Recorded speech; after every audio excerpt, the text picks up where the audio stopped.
estuda, faz prova, vai lá na sala de aula pra aprender inglês. Aí na primeira oportunidade que você tá fora do país ou que você precisa falar com um gringo, o que você percebe? Que você não fala tão bem quanto você imaginava que você falava. Eu já passei por isso, gente, e é muito ruim. Então, de duas uma, ou o método de ensino é muito ruim, ou a forma como a gente tá absorvendo esse conteúdo ou aprendendo não tá correta. E você percebe isso quando você começa a escutar muito sorry? What? Quer dizer, você fala gramática ok, mas as pessoas não entendem. Ou você nem consegue falar, você trava muito, né? Você vai gaguejando. E por que isso acontece? Porque a gente aprende muito mais a gramática do que a conversação. Tem muita gente que também fala assim, eu entendo tudo, mas eu não falo muito bem. Gente, se você não fala muito bem, você não fala inglês. Afinal, a pergunta é, você fala inglês ou não? Então não basta entender, você tem que botar a cara no sol, você tem que sair, se comunicar e as pessoas precisam te entender. Então eu acredito muito na forma como as crianças aprendem. Elas vão falando errado e elas ficam um tempão, anos falando errado, para depois começar a estudar a gramática lá com 6 anos. Então 6 anos errando e a gente não tem isso, né? Então nesse vídeo eu quero te dar algumas dicas de como falar inglês. Eu sou Tatiana Garcia, comunicadora e empreendedora, e eu falo inglês. Primeira dica, aprender o som da língua. Gente, cada língua tem um som. E se você não entra nesse som, esse pode ser um dos motivos pelo qual as pessoas não te entendem. E o inglês tem vários sotaques, vários sons. Por exemplo, o americano é mais ou menos assim. Overshadows your current work. O britânico, assim. Pretty awesome. I was kind of really... O australiano, por exemplo, assim. Because I have to face him in the street. E tem outros sotaques também. Acontece que todos eles seguem um padrão, mas é um padrão mais reto, um padrão que não oscila muito. Enquanto o português do Brasil, a gente fala como? A gente fala... Quer dizer, a gente canta pra falar. Entender essa diferença e ajustar o seu inglês pro som do inglês faz toda a diferença. Essa frase, por exemplo, em inglês, como é que se fala? How are you? How are you? Ou seja, ela segue uma linha reta de som. O que o brasileiro faz? Ele pega essa frase em inglês e bota o som do português. Aí ele vira, chega lá nas gringas e fala: How are you? How are you doing? Are you okay? Gente, o que acontece no ouvido de quem tá escutando? Confusão. E é por isso que ele vira e pergunta pra você sorry, ou ele às vezes até te responde, mas ele faz uma cara de ué. Minha dica é que não tem problema você errar um pouquinho na gramática, mas fale tudo no som da língua. Isso vale para qualquer língua, seja italiano, seja francês, seja espanhol. Primeiro aprende o som. O grande problema disso tudo é que o brasileiro tem vergonha, né? Por exemplo, você vai lá na Itália, você fala o italiano com sotaque pesado em português, porque você acha meio... Quer dizer, você não quer falar naquele som. O espanhol também tem muito the. E aí o brasileiro, por vergonhinha, acaba não falando no som da língua. Mas é esse o grande diferencial. Talvez a gente não sei, a gente criou estereótipos de língua, de países, e aí a gente fica com vergonha da gente mesmo. Ai, que vergonha.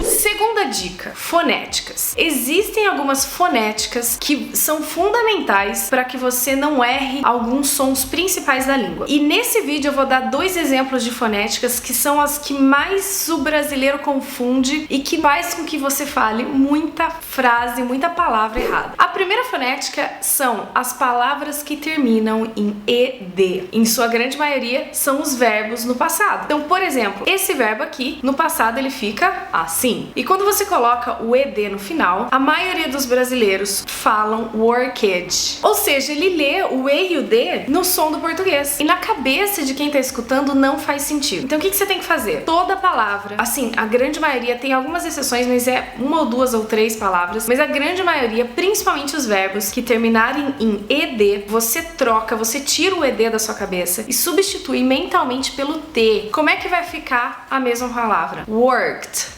Worked. Worked. Você trocou pelo T. Então, isso é uma grande dica para que você não erre várias palavras, ou quando você for contar uma história no passado e ficar falando worked. Tem várias outras palavras que terminam em D. Então, fica aí praticando na sua casa. Começa agora a escutar as pessoas que estão falando inglês com esse ouvido. A segunda dica de fonética: palavras terminadas em E. Gente, não é para ler todas as sílabas de uma palavra em inglês. O inglês tem muitas letras mudas de acordo com algumas regras de pronúncia, mas a principal que muito brasileiro acaba lendo e não é pra ler é quando a palavra termina em E. Eu vou dar um exemplo aqui que é o que eu mais escuto, que é quando a gente vai usar I have. I have. O brasileiro fala I have. Oh, meu pai. I have, você tá lendo o E no som de I, que é totalmente abrasileirado. Então a dica é que praticamente todas as palavras que terminam com E, o E é mudo. O principal exemplo aqui, na frase exemplo, é essa daqui. I have a friend.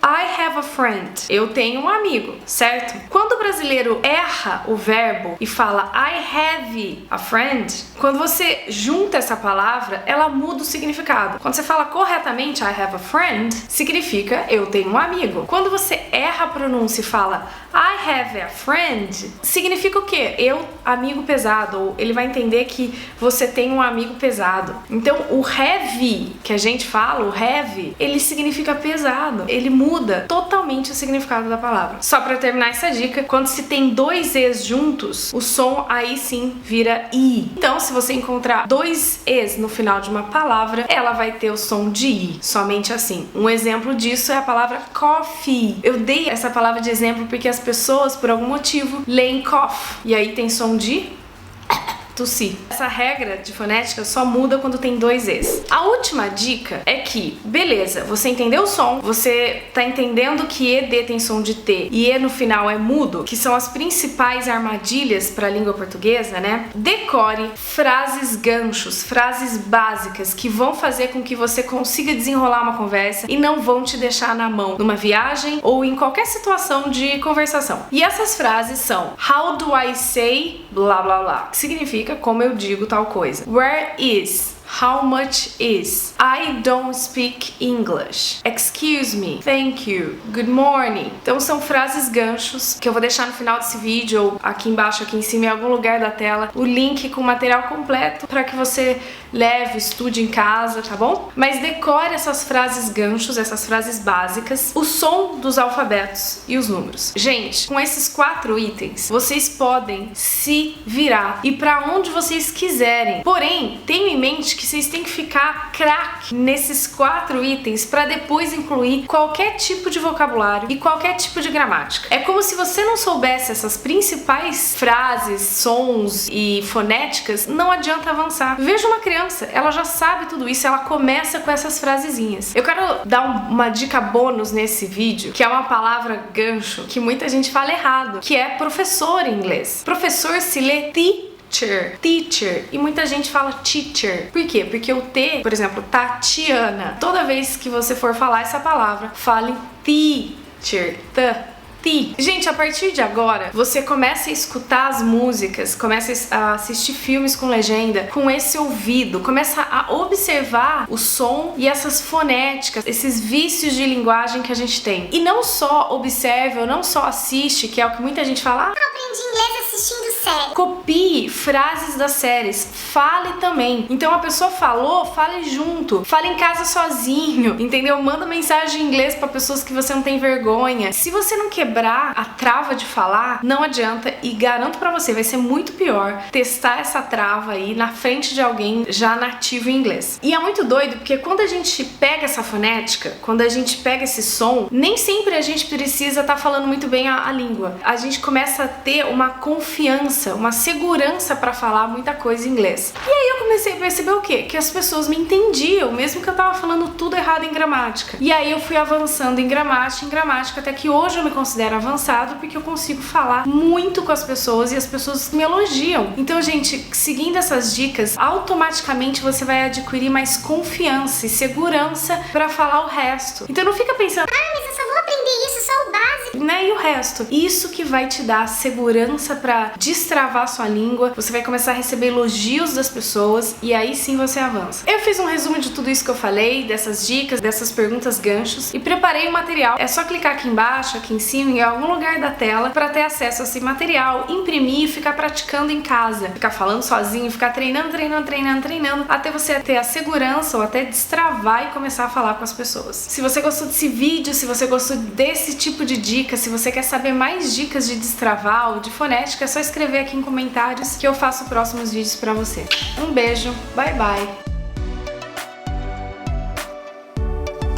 Oi, minha gente, tô aqui para dizer que o que importa é o que você vai dizer.